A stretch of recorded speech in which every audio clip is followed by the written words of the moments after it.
Hello again, vinyl community. This is Matt, and today I am bringing you another unboxing video.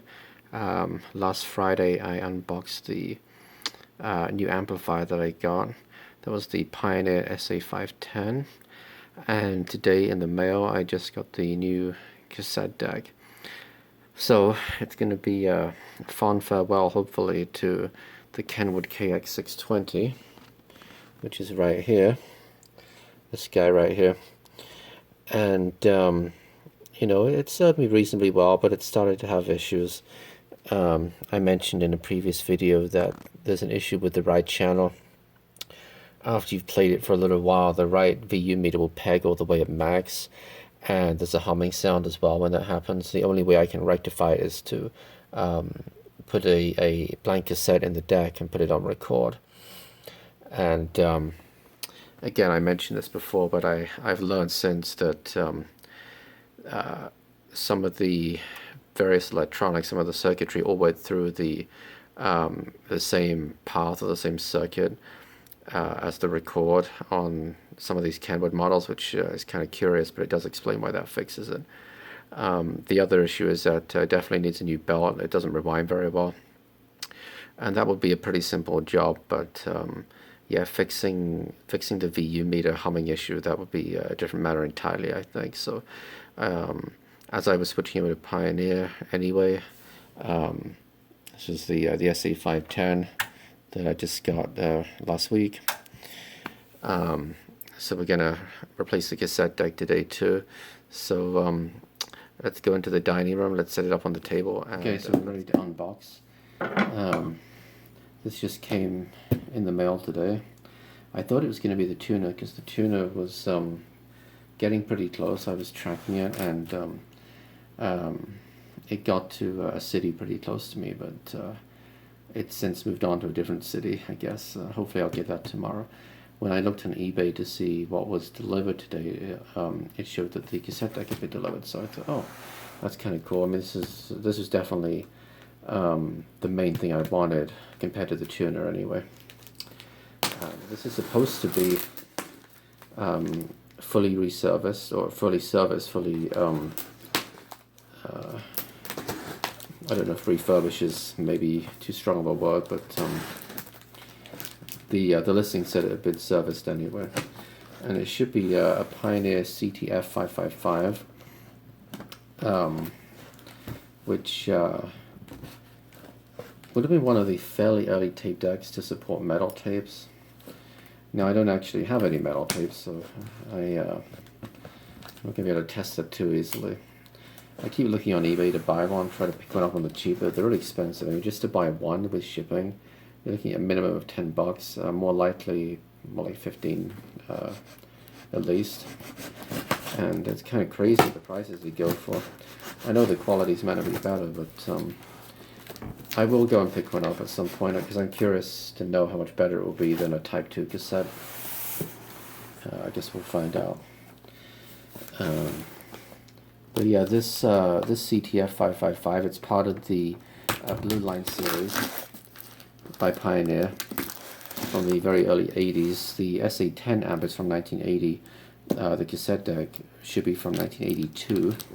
But it's part of the same series. It has the blue fluorescent fluoroscan, I think they call it, VU meters. And boy, this is really well packed. There's got a lot of tape on here.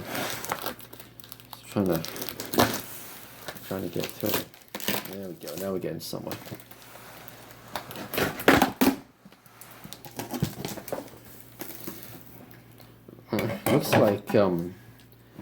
Looks like the seller actually packed it in another kind of audio box. It's in a guitar amplifier box.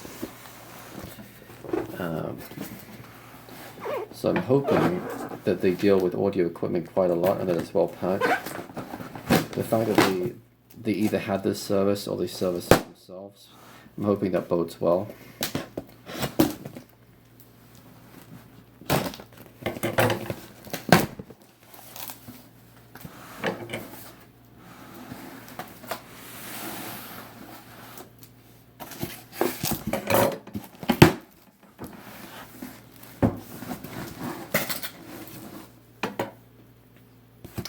And yeah, the hopefully the tuner will turn up tomorrow. The tuner is a TX410, a basic tuner from the time. It doesn't have the fluoro scan, although it does pair well with the blue line components.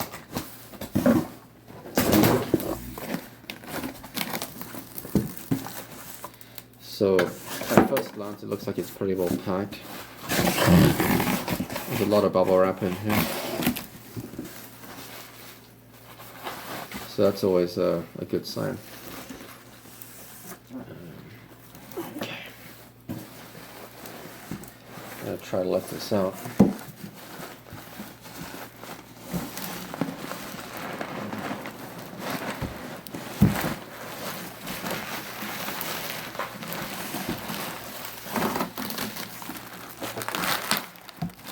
Let's get rid of the box for a second. Alright, a lot of bubble wrap, a lot of plastic wrapping.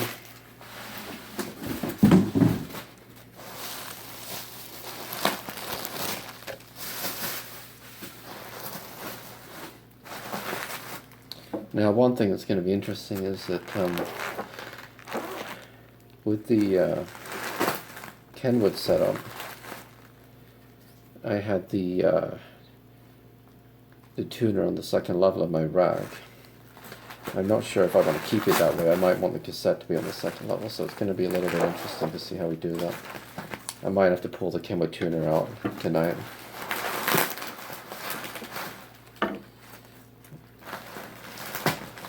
But at least getting this set up should be a lot quicker than the amp. Because, you know, the amp, you've got to deal with all the speaker wires, you've got to deal with all of the inputs, the phono, the tuner, the cassette, and the 8-track, CD player.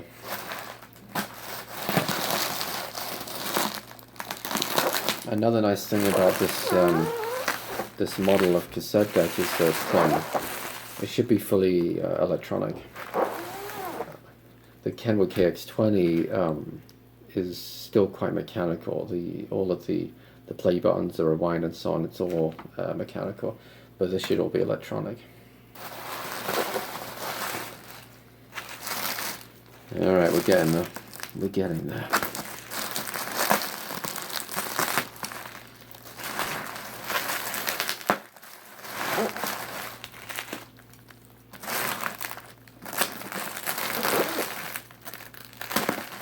I do appreciate that it's so well packed, actually, because you know, it's nice to find a seller that's obviously shipped audio equipment before.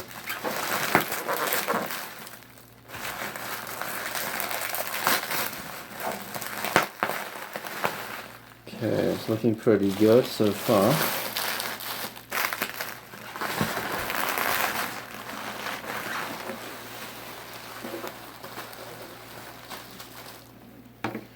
Okay.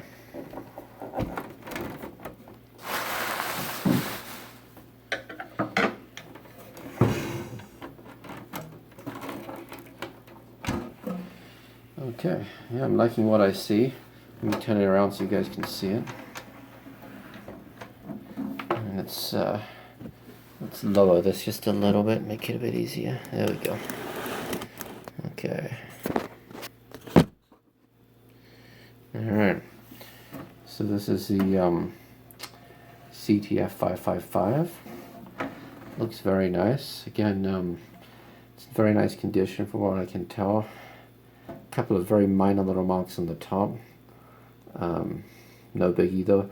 I do have stainless steel cleaner.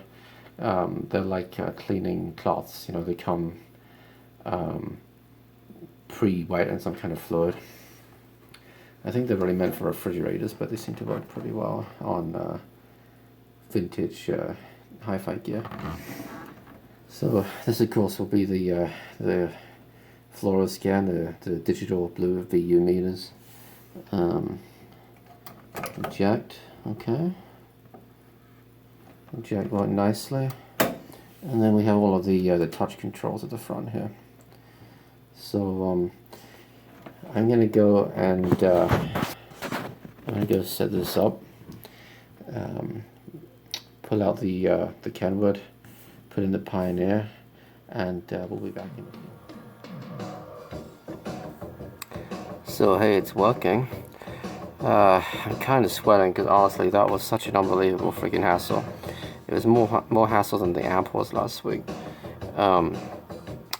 I decided to try to move the shelving down, this shelf here, so that I could put the amp on top of the cassette. And before anybody mentions it, I know amps are supposed to go on the bottom, but anybody who's ever owned the Audio-Technica LP120 will know what I mean when I say how short the cords are. The RCA cables from it are so short that if I were to put the amp on the bottom of the rack, there's no way that the cords would reach. They wouldn't come close to reaching. They're like something ridiculous, like 10 inches long or something. So I thought it's okay, you know, I'll put the amp on the top here, which is how I had it with the Kenwood. And then for the Pioneer, I wanted to put the cassette underneath it. What I didn't realize was when I got this whole thing pulled apart just a few minutes ago was that the notches for the shelves only go down so far. They're like in sections. You've got 3 notches up at the top, 3 notches further down, 3 notches again further down. So I couldn't quite make it fit. So I was like, shit. And by this point, of course, I've had to pull everything out of the amp again. So what I've ended up doing is moving this shelf up as far as it'll go, so the amp will have its own shelf. You'll notice the gap here above the cassette deck. I will be putting the tuner in here. Actually, I'll probably put the tuner underneath the cassette deck. And then for the empty shelf that I have, and I'll show it to you. Let me move out the way. Okay, this empty shelf you can kind of see down here. For that, I will be looking to get a graphic equalizer. I have my eye on 1 or 2 on eBay, so that's what that space is for right now. And if I don't get one, who knows? I have the CD player that I could put there. Right now, it's up on the shelf up here. The Sony right there. But yeah, the cassette that's working great. I got some Michael Jackson playing, as you can probably hear. And one thing I didn't realize that's kind of interesting is that although I thought it fell under the Blue Line series, I'm now wondering if it does, because it's a different shade of blue. You notice that the cassette deck, the electronic VU meter's a little bit of a lighter shade compared to the amp up above it. It doesn't particularly bother me, but yeah, I guess I didn't realize that. I thought because they were released within a couple of years of each other, it was going to be the same shade of blue. I don't think either of these have been modified in any way to either be more blue or less blue. So probably it's just me. I just assumed when you shouldn't assume. You know what they say about assuming. But cassette deck's working great, so that's the main thing. And tomorrow, hopefully the tuner will show up, and I'll put that in, and hopefully it's much less of a hassle than putting the cassette deck in was. Alright guys, thanks as always for watching. Until next time.